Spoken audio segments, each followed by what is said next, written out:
What's good, podcast world? What's good, YouTube? Sixers are in trouble. I need a top five. Man, let's get into best of the week, man.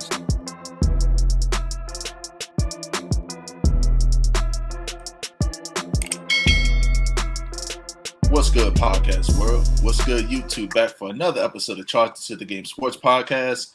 As you can see, I'm joined by my co-host Big Z and NBA veteran Ronnie Brewer is joining us.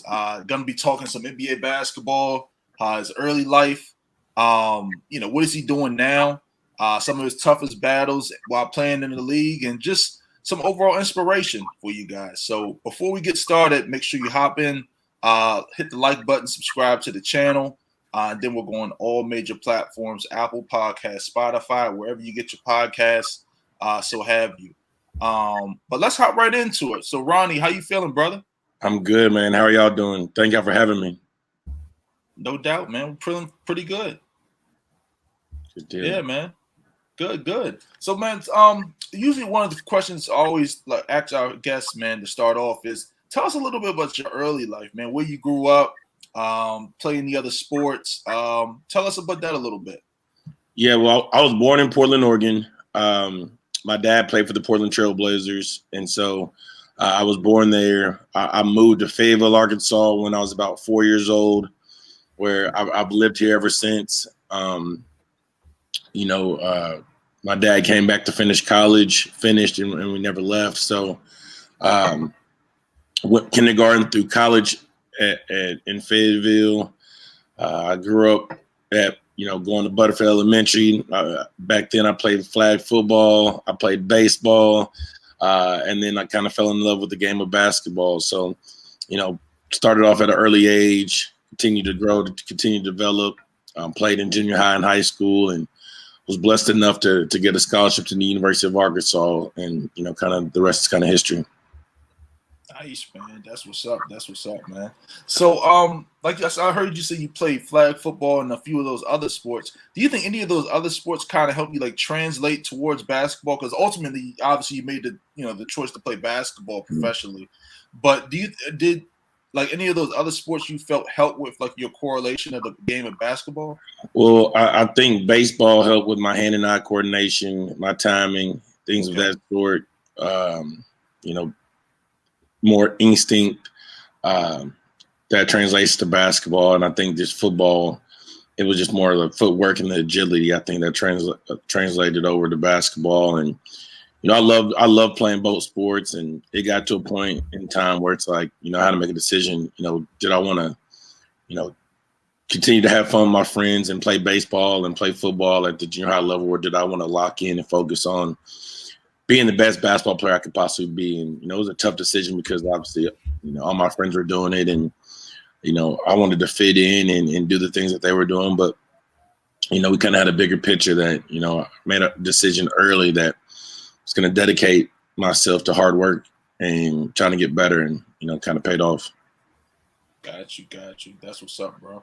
I was going to ask you, I know you say your pops played the NBA, man. Things like that don't happen every day, man. Yeah. Tell us a little bit about that. What was it like being a son of an NBA player? Well, he played before I was born, and then, he was retiring, kind of when I was born. So, he was done playing. And so we moved back to Fayetteville. I didn't really, I only knew him as dad, you know what I'm saying? And not the, All-American in Arkansas and great high school basketball player and NBA player, because we had never seen him play. Right.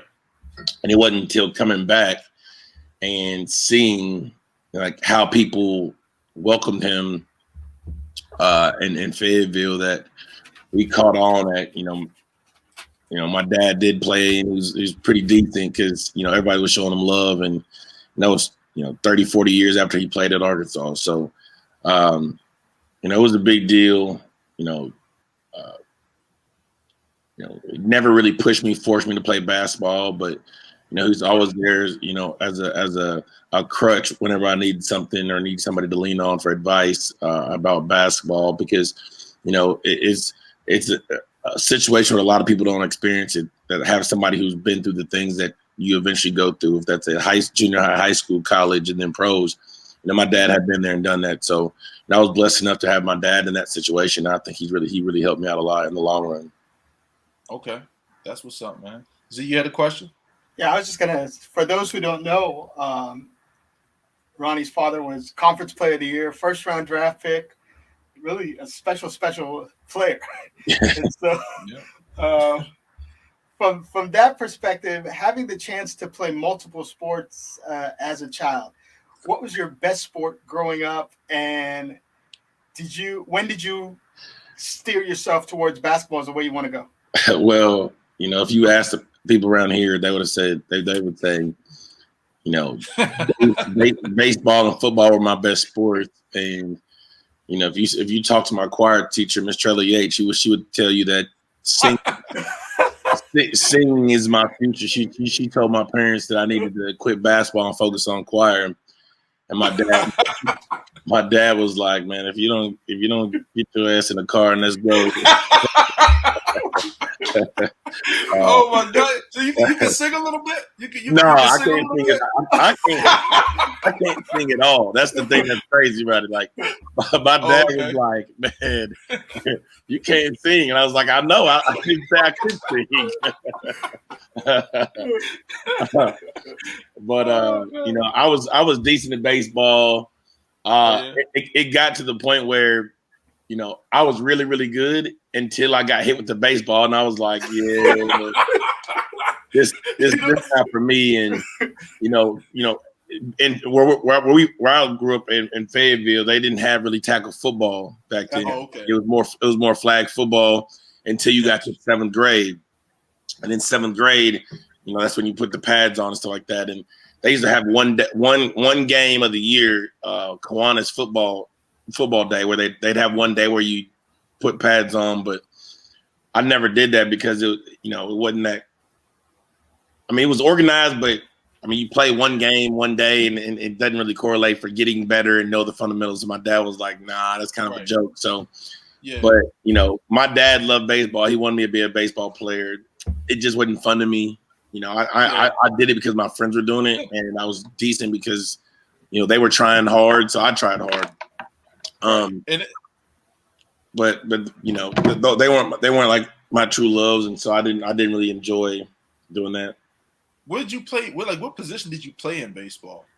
What position had you playing? I played all the outfield positions, and then I played second base and shortstop. Wow. Got you.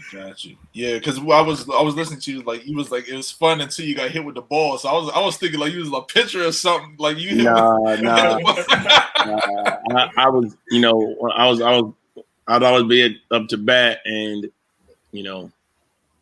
I didn't back super far from the plate, and so I was always hovering the plate. And some guys, the coach would tell them, you got to throw it inside to back them up a little bit. Oh. But I got hit with the ball. I was like, man, I'm ready to go. The baseball thing, forgive it. Like it's different between getting hit with a baseball and a basketball. Absolutely. Baseball, no joke, man. You see in baseball, dudes charging the mound because that stuff hurt. Dudes be upset. Oh yeah, I think the classic one, and that's show every once in a while. What was it? Was it Pedro Martinez or something like that? The umpire just ran out there and rolled his big ass on the mound. The coach, he flipped over a coach. Coach charged him. Yeah, man. But don't feel bad. So we had a few other athletes on, man, too. They play similar to you. They play other sports. They had them playing baseball, but the consensus is baseball is kind of boring. You know what I mean? Unless you pitching or something like that, depending on what's going on out there. But let's talk a little bit about your so like you said, ultimately you chose basketball, man. What positions were you playing? I guess around middle school.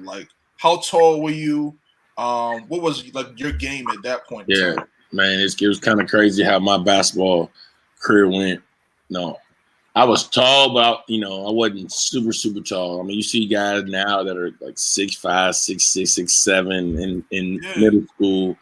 I was in middle school. My 8th grade year, I was 5'8". My 9th grade year, 5'8". I grew to 5'10". At the end of my 9th grade year, I was 5'10". So I played predominantly like the point guard and then the shooting guard position. Okay. That 9th grade summer, going from 9th grade to 10th grade, I went from 5'10" to 6'7".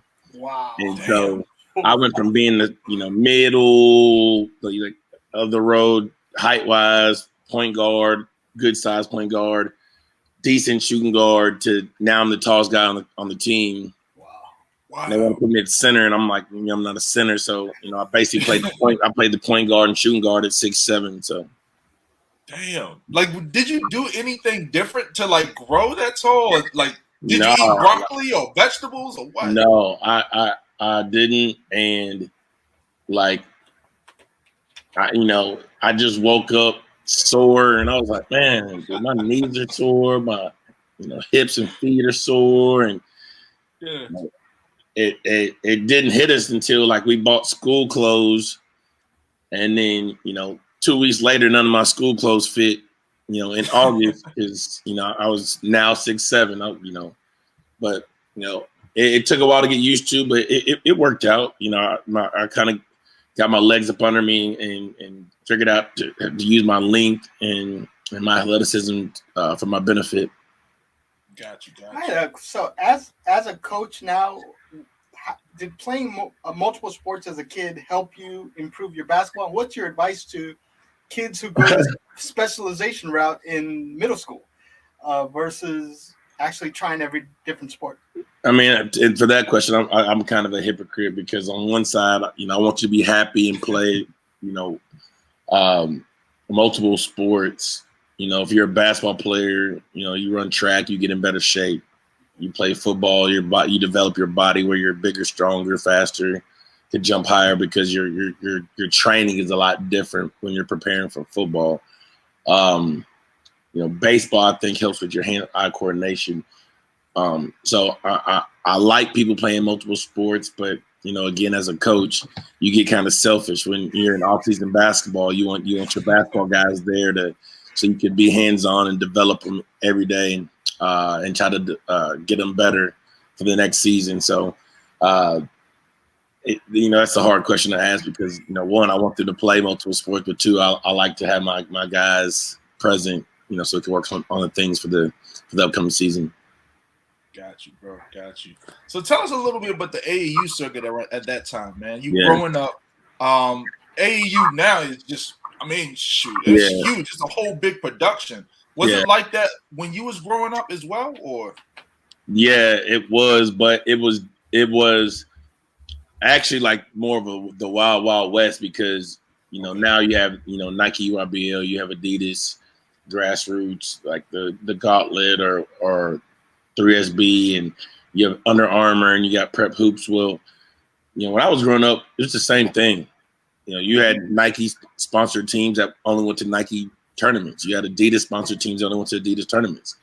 You had like BCI and independent tournaments that people went to that was big tournaments. And so as a player, I started out playing for the Arkansas Wings, was a Nike affiliated team. And so we would travel to all the Nike tournaments and play against those players. And then we ultimately switched to the Arkansas Hawks, was an Adidas team, and traveled. And, the dynamic was, it was great.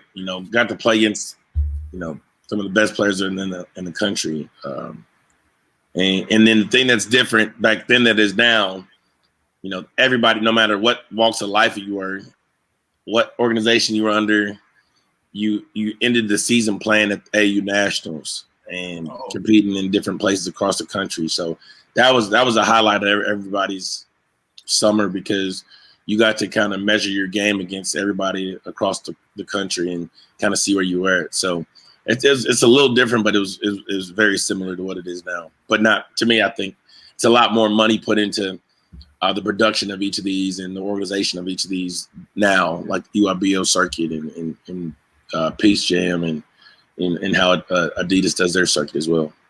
Got you. Yeah, like I say, it's just massive now. Like it's incredible. It's great, but I guess it's just so much going on. It's just like if you're a parent of some of these young, talented athletes, you pull it in many different directions, right? Yeah. So it's a hard decision to pick what teams and what sponsors, and it's like I said, it's just a whole big production. But let's tell us a little bit about your high school career, man. So I guess tell us, ninth through 12th grade, what was that like? And like, were you heavily recruited coming out of high school? Yeah. Well, here in Arkansas, it's changed now. Back then, 7th through 9th was junior high, and 10th through 12th was high school. So, my 9th grade year, we won regionals at Woodland Junior High, and so coming into Fayetteville High School, my 10th grade year, there was a lot of high expectations for our group. We finished first in conference play, tied with our crosstown rival Ramey. They finished first, and then we ended up winning regionals. So when we combined at the high school, 2 first place teams now joining together, there's a lot of hype and a lot of high expectations. And so my 10th grade year, we had a really good year. I got to play varsity, started every game. I think we went, I'm pretty sure we went 11-3 my sophomore year. Okay.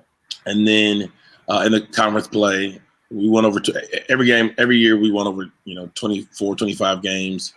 Wow. My junior and senior year, we went undefeated in conference both back-to-back years, winning a conference championship.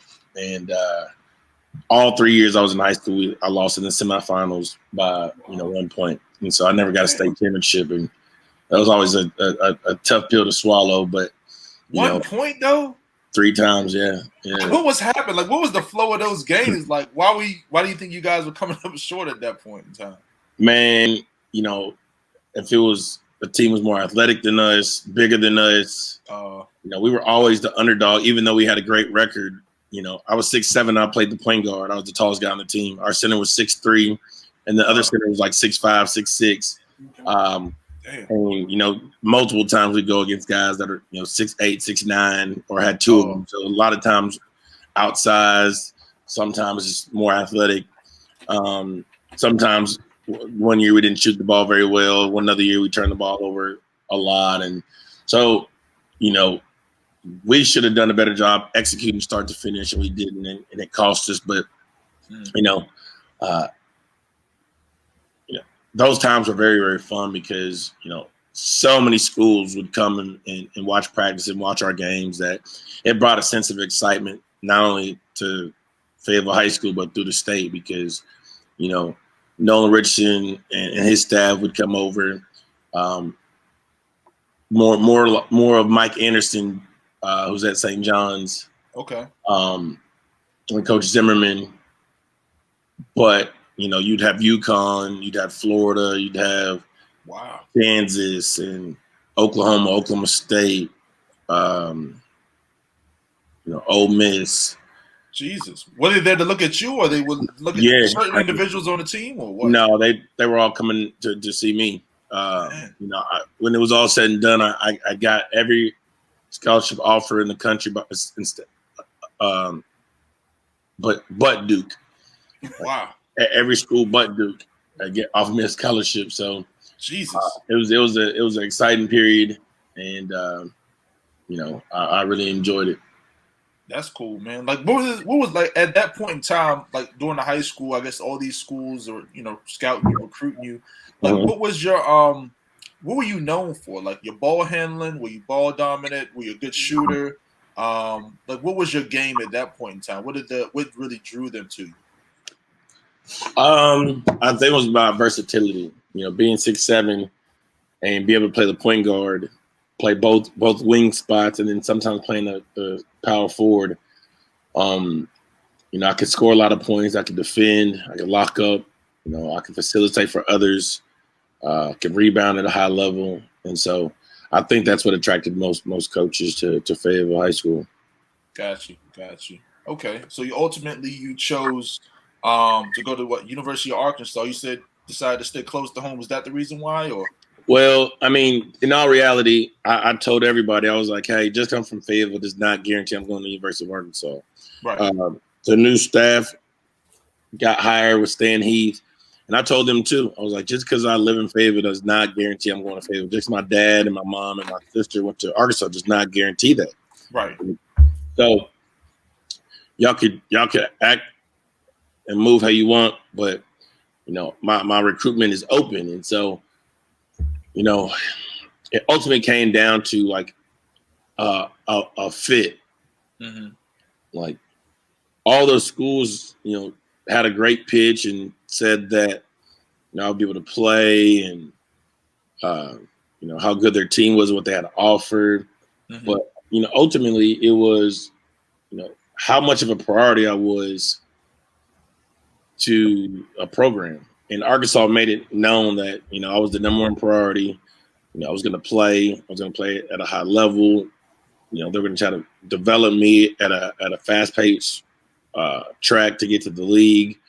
And the opportunity to be able to change a program around and be the person that kind of changed around. And so I took pride into that when I made that decision. And it ultimately worked out for me. Nice, man. Z, you had a question? What was I'm a Kent State grad. So what was playing for Stan Heath like? Because that was the year Kent went to Elite Eight, and then he left to go to Arkansas right after that. Absolutely. So what was that experience like? To me, it was a great experience. I loved playing for Coach Heath. His knowledge of the game was very elite. His mentorship was great. Being on campus and being able to talk to former players that played for him at Kent State. Antonio Gates, be able to talk to him. Be able to talk to players at Michigan State that were now in the league. And use those guys as a mentor, it meant a lot. And so, I appreciate everything he did for me. He helped me. He brought me in as a boy, and I left as a man. So, love playing for Coach Heath and all the things that I've achieved in the college level was because of him. Beautiful, man. So you get to college, you get on campus, man. So freshman year, tell us about the transition between high school and college, and I guess some highlights of your freshman year. Was it a big jump for you? Was it a massive adjustment? Or? Well, as far as skill set, I knew I was ready because I'd been playing up against guys my whole entire life. Right. So for the basketball aspect, I was like, man, I know I'm ready for the basketball aspect. There's no doubt in my mind about that. Mm-hmm. But it was more like the physicality of the other players I was going against. I came in at 6'7", 190. And so I remember playing against Kennedy Winston from Alabama. He was 6'6", 6'7", 220, 225. Man. And I was like, man, that's where I need to get in. If I want to be super effective and dominate, I've got to develop my body to get where I can dominate, and I'm the one that's doing all the bruising instead of getting bruised. And so my freshman year was a battle because I just felt like I was undersized the whole entire year. I worked in the weight room. And our strength and conditioning coach, Kelly Lambert, challenged me to change my body. And I took that to heart. And, I ended up leaving Arkansas at 6'7", 227, 228. And so at that point, I knew I was ready to make that jump. And, my sophomore and junior year, I was a lot stronger. I was able to finish a lot better in contact and going to the basket. I was able to rebound at a higher level by holding people off. I was able to guard 1 through 4 effectively. And so to me, it changed my game on the offensive and defensive end. Okay. All right. Did you have something?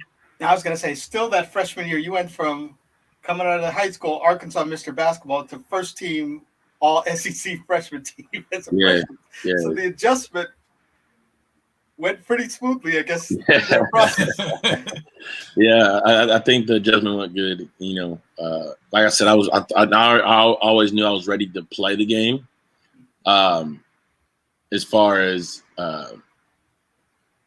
in between the lines. I knew I was going to be ready to play, but just because I was going to prep myself to do everything I possibly could to be effective. I was watching film, knowing the opponent better than they do themselves. And I knew our offense front and back. And so I knew where I could score, where I could cut, how to facilitate for others. And so that transition became pretty easy. Okay. Like, were you playing like the 1 through 3 at the college level, or like a combination of things? Yeah, it was more like the 1 through 4. Really? That he played power forward up there? Yeah, it was times where he was like, "Hey, you're the 4," and I'm like, "The 4."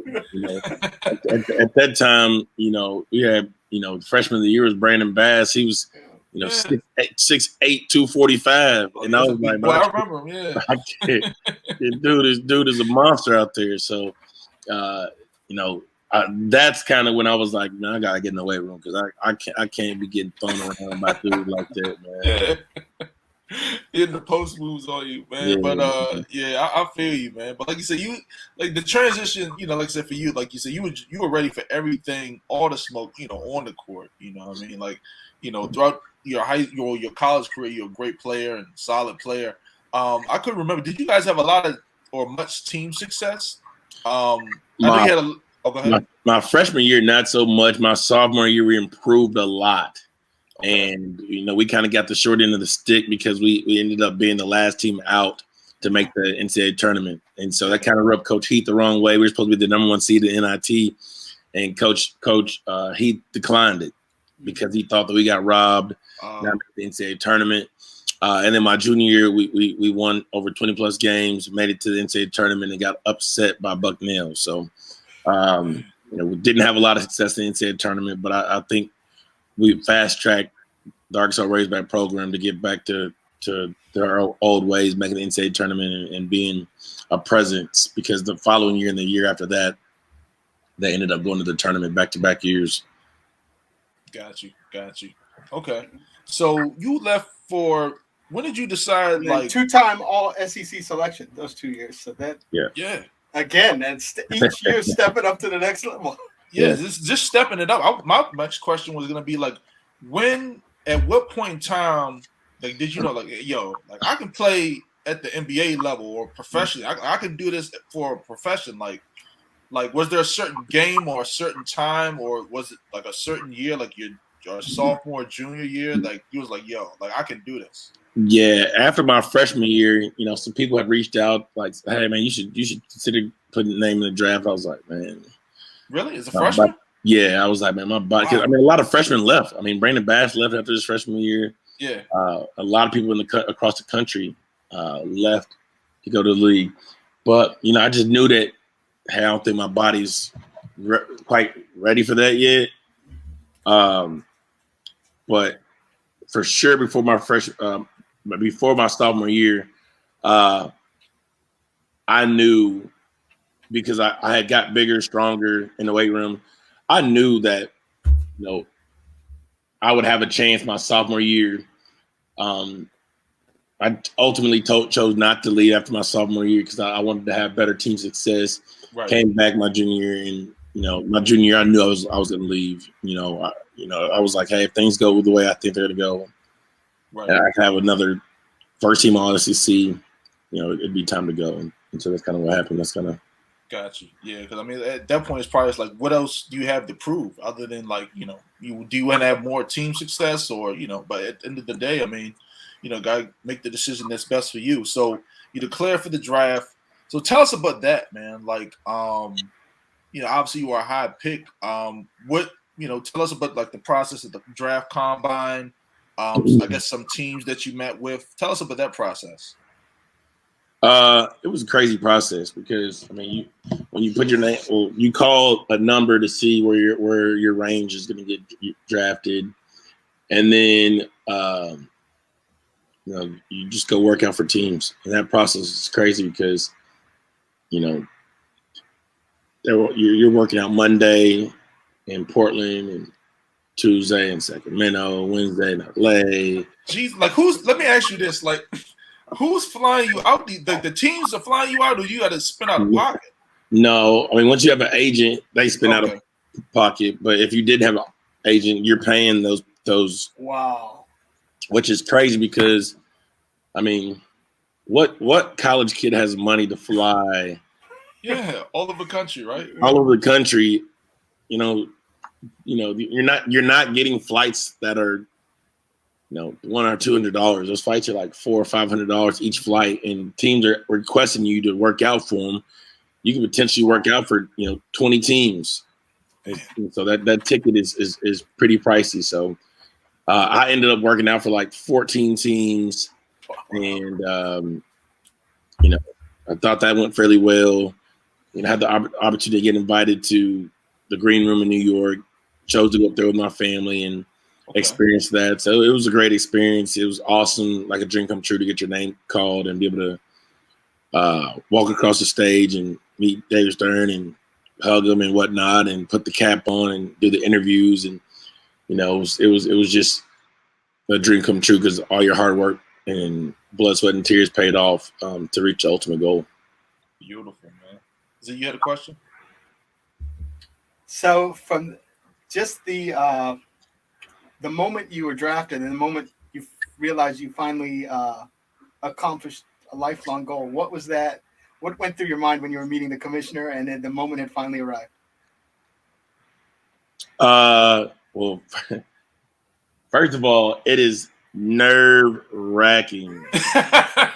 Like when you're at the draft, like TV doesn't do it justice. They only show part of it, but you're at Madison Square Garden and the fans are rowdy, and, especially when they're calling like the Nets and the Knicks pick. I remember going, and they were so tough on people, like what picks they were. Some people got booed, some people got cheered, and you're up there like, man, I hope they don't boo me. You know what I'm saying? Right, yeah. But it was great. Finally get your name called. Everybody at the table is nervous, and it's just a whole bunch of emotions after that. And you're very, very excited to get up there on that stage and pose and take the picture. Yeah, that's incredible, man. So I can remember. Z, did they still hold the draft in New York? Is it still in New York every year? Yeah. Yeah, I mean New York. I got the New York head on. Now they moved Brooklyn, Madison Square, Brooklyn. So now they go back and forth, but it's New York. Yeah. They gotta do a little better, man. Like I said, I mean New York fans are New York fans, but they're not afraid to let their let it be known. You know what I mean? That they're in the building. Absolutely. But, so New York, be a little nicer to the guys, man. But, so ultimately, man, you get drafted by the Utah Jazz. So tell us about that, man. Like going in, what were some of your goals? Talking to the coach, what was the game plan for inserting yourself into that squad? Man, my story is really, really crazy, man. I get drafted by Utah the year before they take Deron Williams hella high in the draft. Yeah. I get there the first day I meet Coach Sloan, rest in peace. Yeah. He's like, he tells it our first team meeting, man, I don't like rookies. I don't think they deserve to be in the NBA. Wow. They said that? They need to pay their dues. I'm like, what? In my mind, I'm like, dude, I just came off of averaging 19 points a game, leading the SEC in scoring, first team All SEC. I'm going to do the same exact thing here as I did there. Yeah. And it was tough at first because, he would tell us, like, y'all don't know the true meaning of working hard. You think you're working hard, but you're not even scratching the surface. I'm like, man, I'm going hard as hell in practice. Right. I'm prepping. I'm taking care of my body, but he wanted you to feel like you had to come in hella early and work out or lift weights pre-practice and go hard in practice and then stay extra after practice to get better. And he wanted you to do that and put the work in. And to me, it left a chip on my shoulder because it was like, man, I thought I was deserving to be playing instantly. Right. It molded me as to be like a true pro, and that's like your preparation, coming in early, staying late, grinding while you're in between those lines, no matter what. And, I'll never forget this because, it kind of became my identity. Coach Sloan was like, hey, he showed me the roster and was like, what's the difference between everybody on here and you? I was like, shoot, by looking at it, all those dudes are, vets, they make a little bit more money than me, and I make a little bit more money than the other rookies that got drafted. He was like, that's true, but there's another difference. And I was like, well, and I kept on guessing, like, they went to different colleges, they played different years in the league, different heights, different weights. He's like, no, every person on this roster is offensive minded.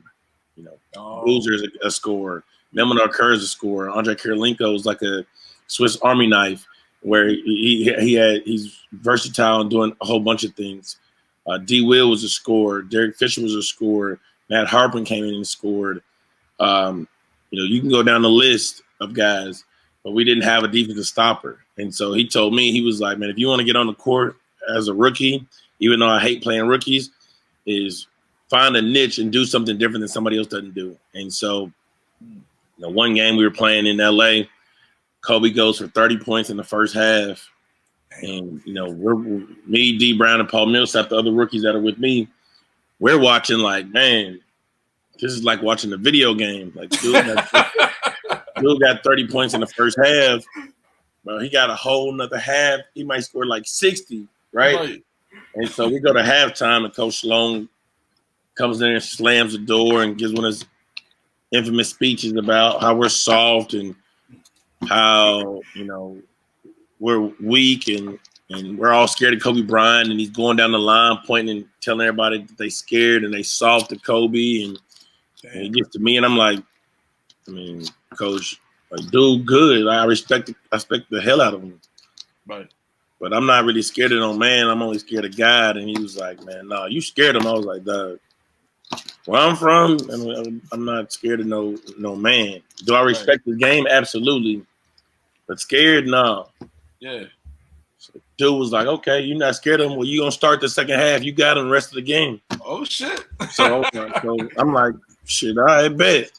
Yeah. So everybody run out the locker room, and Paul and D. Brown grabbed me like, bro, what did you just do, dog? Like, he said, what did you just do? You got 30 points. He got 30 points. He's already on fire. What you going to do? I was like, shit, I got to be able to do better than what they was doing. Right, yeah. So I think he ended up with like 40 points, maybe 41. And so he only scored like, 11 points in this entire second half. Wow. Not saying that he, that was to my doing, because, 40 points is still a crazy amount of points. But he didn't score them on you at first. He only scored 12. So for me, just making it really, really hard for him to shoot shots and make sure it's a contested shot every time. I got a hand in his face every time. And to me, I feel like that was, me earning respect, because, every single time I played Kobe, like he always say, man, hey, dude, you compete so hard every possession. You don't take a possession off. That means a lot, and that's a true testament of a competitor and a true professional. And I would always, tell him, thank you, I appreciate that. I didn't ever try to talk trash to him, because shit, dude scored 81 points before the game. So I was always like, that was the game before? No, I'm just saying in general, like whenever you like, and I always took that approach. I was like, bro, you don't want to poke at the bear because you don't want to wake them up. So, guys like Vince Carter and Ray Allen and Gilbert Arenas and T-Mac, Paul Pierce, LeBron, KD, like Melo, D-Wade, you don't want to talk trash to dudes like that, because they're so talented offensively that any given night they can put up 40, 50, 60 points. And so I just competed hard, and I think Kobe respected that because he'd always tell me that. Right. That's what's up. Like, what was the toughest, like Kobe's game is incredible, right? Like, what was like your main goal, like when guarding him, like just competing, like just denying him the ball? Like, what was like go ahead. I watched so much film on him, and it was like, dude, he has no weaknesses. Right. So, that's what I noticed. Coach would have this thing where he would be like, hey, tell us the strengths and weaknesses of who you got. And the list would be this long on Kobe. Like he could do, he posts up so well, he could shoot the ball so well, he could facilitate for others. He could take you in the post. He could shoot fadeaway over the shoulder. He could pull up for the three. Can't go under the screen because he'll stop and pop. Can't trail the screen because he's good at his body. He always finishes at the rim.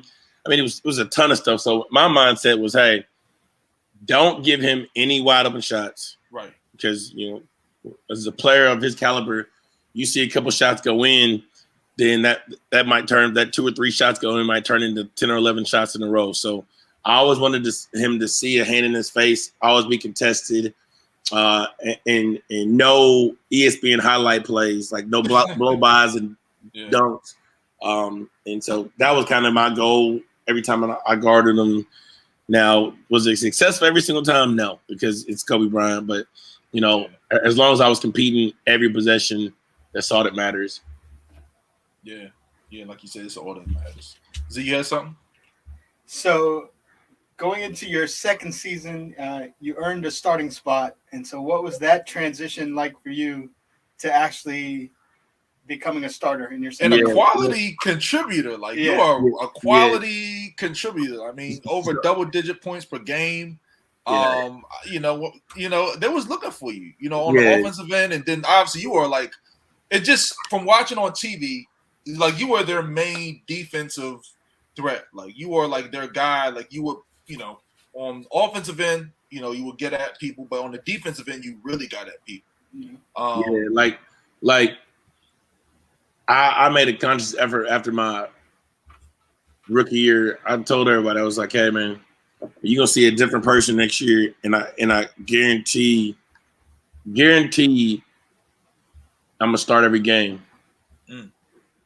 And I left, came back, put on some weight, got stronger, and just had that mentality that like nobody's gonna outwork me. And so all the players trusted in me, the coaches trusted in me, and I started every game, and kind of the rest is history. So, but it was a nice transition because, I knew I had arrived. That I came back into training camp in the best shape of my life. The coaches saw it, players saw it. I was just outworking everybody, and it translated to that my second year, my third year, my fourth year as well. Got you. And then playing in the All-Star weekend with the rookie sophomore game that year, what was the All-Star weekend like in that experience? It was great, man. Just being around, everybody involved. It was such a big weekend. I think for Paul Millsap and myself, like we were more excited because, Coach Sloan is, he was very straight and narrow by the book. Right, yeah. No long socks, no colorful socks, no colorful shoes, no headband, no sleep. And so, first day me and Paul got, I was like, I'm gonna wear a headband because I wore a headband all through college. Yeah. So I was like, I'm gonna wear a headband, and I was like, I'm gonna wear a wristband. I'm gonna wear different socks. I'm gonna wear different shoes. And it was crazy because that's what every Utah Jazz fan noticed right away. Oh, bro, got a headband like he was at Arkansas. and it was funny because I was like, look, I know Coach Sloan can't do nothing about it. Yeah. It was a great feeling. And so we went out there and won the game, and we had a lot of fun. And be able to mingle with the real all-stars were great, and the atmosphere is just crazy. You know what I'm saying? Like it's just a one-in-a-lifetime experience. That's incredible. Bro. That is incredible. Back transition back into Utah, man. Before you moved on to some of your other success in your career, like some of those teams in Utah, man.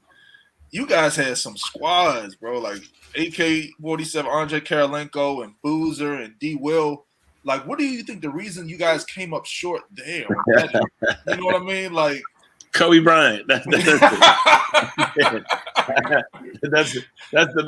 and if it wasn't Kobe Bryant, it was Tim Duncan, Tony Parker, and Manu Ginobili. So, we had battles, and I tell people back then, like it wasn't so top heavy, like where a disparity between like the really good teams and the other teams. Like everybody was really, really good.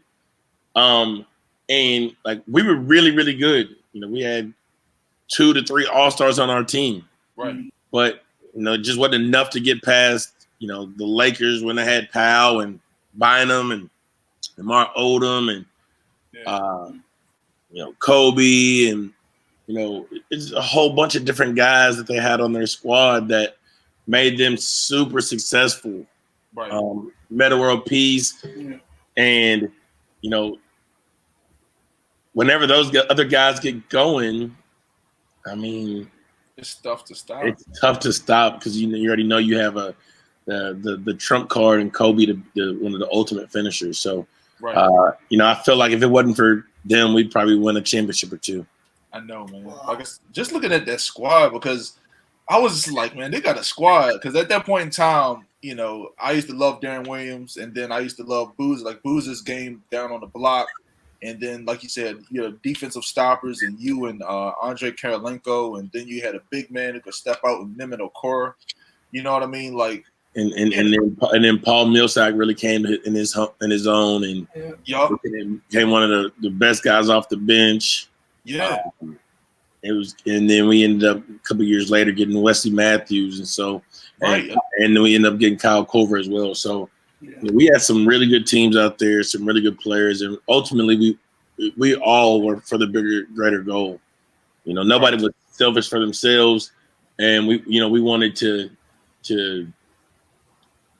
win ultimately. That's everybody's goal, and that's how we played. We were sharing the basketball, we were covering for each other on defense, and we were winning games, and it was fun. Got you. Yep, you're right, man. So after Utah, so tell us about some of your teams after Utah, man. Well, I got traded right after Utah to Memphis. I ended up pulling my hamstring the first game I played. Wow. So, it was a great environment, but unfortunately, it wasn't in God's will. I got hurt, can't control the injuries, and it came down to, do I want to stay there and try to build, or do I want to go to Chicago? So I ended up signing with Chicago, build around kind of D Rose and Luol Deng and Joakim Noah, Boozer, Kyle Korver, myself go. They signed C.J. Watson, Brad Scalabrine, we had Kurt Thomas, Taj Gibson. Yeah. Great roster, great teams, and Tibbs is one of the greatest coaches I've played for.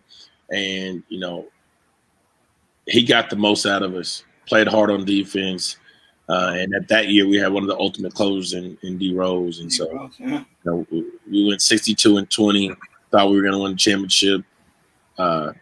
We faced, the Heat, LeBron, D Wade, and Bosh. And oh, my gosh. Crazy amount of phenomenal role players that they had. And just didn't have enough to finish it off. And then the following year, he ended up tearing his ACL. And so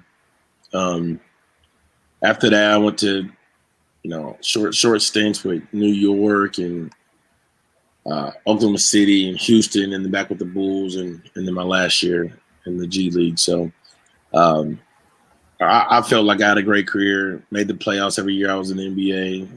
I didn't notice that. Yeah, literally every year. Went to the playoffs. Went to the Western Conference Final, went to the Eastern Conference Finals, and started a lot of those games. So to me, I couldn't ask for a better career, play for a better team with great teammates and great coaches. Yeah, you had an incredible career, man. I was going to ask you, back to the Chicago Bulls year when you guys went 62-20, man. Coach Tibbs, man, it's just like he brings a culture everywhere this dude goes, bro. Mm-hmm. Like with you guys in the Bulls, and now what he's doing with the Knicks, it seems like it's the same exact, like, gritty. Like, they play defense, they want to hold you under like 95 points every game. And then he got Todd. I didn't even know Todd Gibson was still playing until last season. Yeah. You know what I mean? If you noticed, man, Tibbs gotta have the usual suspects, man. He always has, with all his teams, maybe Joakim Noah or Jimmy Butler or Luol Deng or Taj Gibson, right, or somebody that's been in his system, D Rose, that buys into what they're doing and helps to bridge the gap with the message that he's trying to put across. Right. Guys that's played on his teams, when they go to a new team and he comes in, he tries to get everybody to buy in. It's like, and that stuff works. Right. It sounds like he's nitpicking on a lot of stuff. It sounds like he's being petty on a lot of stuff, but it works.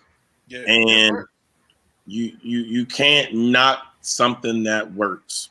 Exactly. And so I think that's why he's ultimately super successful, because he has guys that buy in and play so hard for him, that that's the identity and the culture that he brings in every single time. Right. It was just incredible to me last season what he did, bro. Ultimately he did what Coach of the Year. Like the New York Knicks, like on paper, like who would have thought they would have been in the playoffs, let alone the number 4 seed? You know what I mean? Like on paper, you're thinking like, okay, they're not going to make the playoffs, but the way that all them guys came to ball, and then just his setups, like on defense, it's just incredible. His defensive mindset. It's like, how do you hold somebody under 100 points in today's NBA? And it's like he finds a way to do that. Yeah, to that point, on those Bulls teams, you had led the league in defensive efficiency. And so what was the transition going from a starter to coming off the bench to being one of the top defensive players in the entire league?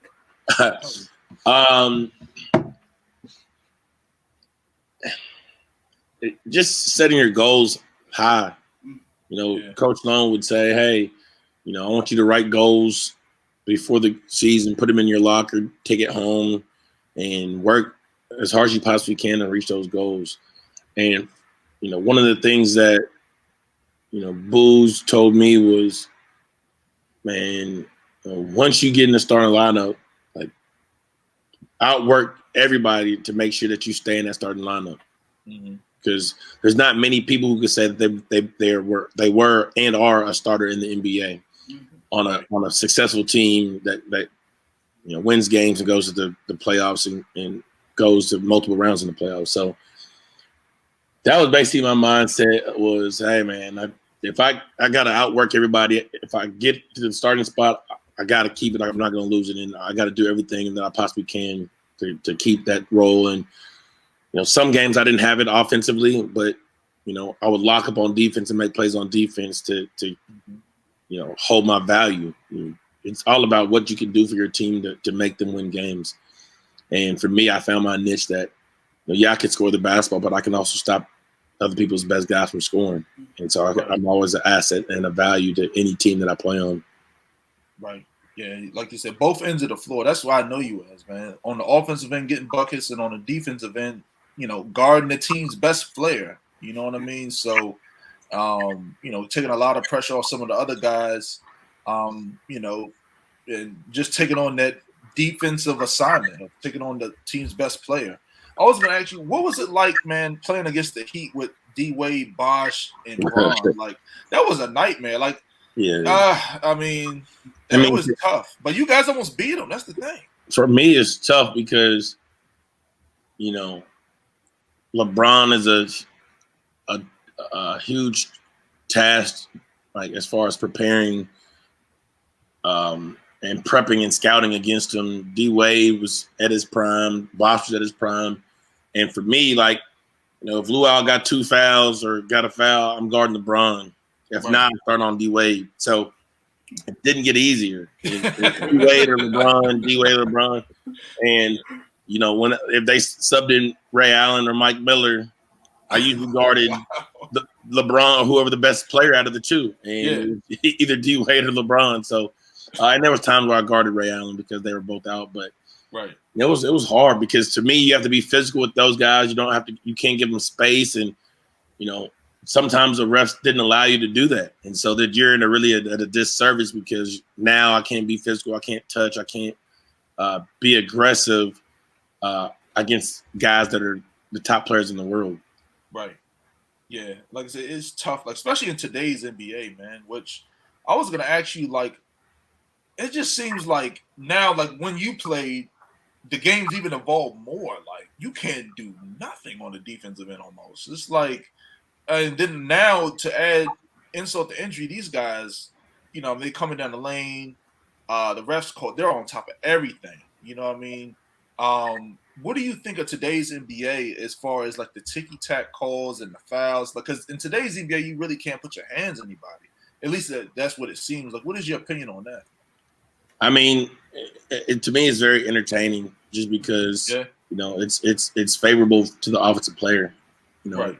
It's hard. It's very hard to guard and stop James Harden when you can't be physical with him. Right. Yeah. You got to keep your hands off him, and so you see guys like him and KD and LeBron excelling because of the lack of it being physical, and but it's also showcasing how great these players are offensively. Right. Scoring the basketball and almost getting triple doubles a lot of times, and but it also makes it prevalent and you stick out like a sore thumb when you are a two-way player, because people are like, well, damn, that dude's locking up and guarding. That, to me, that's why Jimmy Butler is a superstar, because he gets so much attention because not only can he put the ball in the basket at a high level, right? I mean, he's going to give you problems on the defensive end, all game. All game. Yeah, like you said, Jimmy, he's like a blast from the past. Like you don't see a lot of guys like he's the team's number one, scoring threat, and then on the defensive end, he's the number one perimeter stopper. Usually they'll have like another guy to take the load off, the scoring or the defensive end or so have you. I was gonna ask you, so what's like some of your biggest matches? Like who are some of your toughest? Well, I guess the toughest guy to guard. Maybe like your top 2 or 3 guys. I mean, you played against a lot, man. I mean, between like the Vince Carters, a lot of Hall of Famers, Bron, D Wade. Like who are some of like your like guys? Like man, like this dude is just crazy. I mean, you named a lot of them. LeBron, KD, James Harden, Vince Carter, Ray Allen, Rashard Lewis, Gilbert Arenas, Dwayne Wade, Melo, Gerald Wallace, Steven Jackson, Monte Ellis, Michael Redd. Yeah, Michael Redd was hot. I mean, you can go down the list of every shooting guard that played, a small forward that played. So it wasn't a night, Paul Pierce, Joe Johnson. There's tons of guys every night that you would have to play that were a handful. And so there wasn't any nights off, no matter who you played. A lot of people really sleep on him because he didn't have a long career because he got injured. But like Brandon Roy was one of the hardest guys to guard and to play against. Really? Oh, Brandon Roy was so good. Portland. He was a monster. Yeah, he was so good, man. And unfortunately, injuries got the best of him. But if he would have stayed healthy, man, he'd be an all-star still to this day, man. He's so good, so crafty and shifty. Yeah, unbelievable.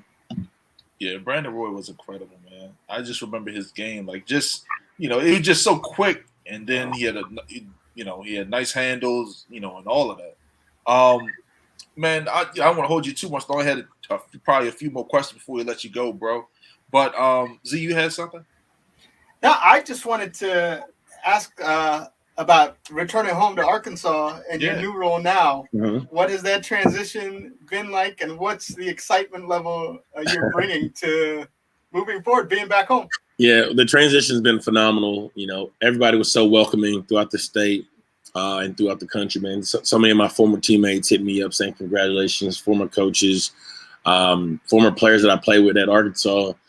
And I'm just excited to hit the ground running, trying to recruit the best players to the University of Arkansas and, try to win another national championship. It's been a long time since Arkansas won it in 94 and they got runner up in 95.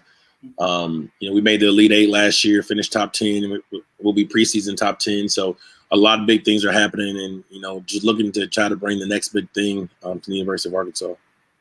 That's beautiful, man. I don't know if you guys recruit Maryland at all. That's where we live at, man. We got some ballers out here, man. I know you obviously got KD and Jared Jack and a lot of those guys. It's a lot of talent out here. It's just like these teams just pick our talent and just take them back along their way. But there's a lot of good talent out here, man. I actually went to two powerhouses, a school called Gwen Park High School, which is in Brandywine, Maryland, and then Thomas Stone High School, which is in Waldorf, Maryland. They usually got some good athletes, and then you got like your collegiate, not collegiate, but your real big powerhouse like the Matha and some of those other big schools as well. But we got a lot of good talent out here, man. Absolutely. The DC, Maryland, Virginia area, and everything like that. But what can we look for this upcoming season, man, as far as for University of Arkansas from you guys? Man, we're going to have a very dynamic team, a team that's going to compete very hard offensively, defensively. You're going to play fast. We're going to be very efficient, taking care of the basketball, running pro sets, and giving our student athletes freedom to do what they do best, and that's go out there and ball. I think that we have a pretty good schedule that's going to test us, but at the same time, I think that the way that we're preparing every single day and how hard our guys are working and, them doing extra work, getting up shots, getting in the weight room, extra conditioning, they want it just as bad as the coaching staff. And when you have that, combined, it makes a beautiful thing. So people be on the lookout for the Arkansas Razorbacks. So we're looking forward to trying to make some noise this year. And then having fans back with the rabid Razorback fans. Oh yeah, well, we plan on packing the Bud Walton Arena. One of the best on-campus arenas in the country. I think it's the ninth largest arena on campus. Wow. and the excitement that the fans have from what we did last year. I'm looking forward to filling it up, being loud, and giving the fans a good show to watch. Okay. All right. So everybody tune in. Arkansas Razorbacks basketball. When's your guys' first game? I think it's November 17th. November 17th for it. Just Google it. Anybody is looking. Time, it's approaching quickly. Time is man. moving fast. Very fast. Right around the corner, man. But hey, I'm gonna let you get out of here, man. One question before I let you go. I always usually ask our basketball guests because I respect you guys' knowledge. I respect what you guys do. Now they are trying to bring this Kobe and not Kobe, but this Michael Jordan and LeBron bait, man. In your opinion, man, like who is the GOAT or the best? Like in your opinion, like go ahead. I always tell people this, man. Give these guys their flowers so that they could all enjoy them, man. Like people so caught up in LeBron and Jordan, and they forgetting like all that Kobe accomplished. Like, that's what I'm saying. They forgetting like Kobe's resume is phenomenal. Thank you. And this is no knock on LeBron or Jordan. Like LeBron is to me Mr. Longevity. Like there hasn't been anybody who's played that long and had that much success and played at that high level. Yeah. But there's nobody, and I don't think there'll ever be in basketball that will go to the NBA Finals 6 times and go 6 for 6. I just don't see that ever happening. Right. In the modern day. So each their own. Guys have their own argument of who could be the GOAT. Right. But why not celebrate all 3 of their careers? Because I don't think that it's going to ever be duplicated by anybody. I think when it's all said and done, like KD will come close. But man, 6 rings and all the accomplishments that Jordan had. People forget that he was all first team all defensive player of the year as well. So being the best offensive player in the world and the best defensive player in the world, right, is crazy in itself. You know what I'm saying? And then LeBron's resume and then Kobe's resume, like you're just not going to see that duplicated by anybody, in my opinion. So I don't necessarily say one or the other. Like I think Jordan probably deserves it, but I also think LeBron and Kobe has a good fighting argument why they should be one of the greatest of all times. Right. I agree too, man. Like I said, it's just a lot of, like I said, they always trying to push this. It's mostly mainstream media, man. And it's just like, why don't you just let this guy? Like, my opinion is Jordan. Like, I'm a young guy. You know what I mean? I'm a young guy, but I didn't grow up watching Jordan. Like, my guy is supposed to be Kobe and LeBron. Like, when I watched the film and we wound back the tape, and like you said, on the defensive end, you know what I mean? Locking dudes up and then just being an offensive nightmare. And then just today's NBA, how you really can't touch anybody. Yeah. Like I was looking at ESPN the other day, they were making an argument like Jordan in this era, he probably could put up 50 a game. And who's to say that he can't? Like, you know what I mean?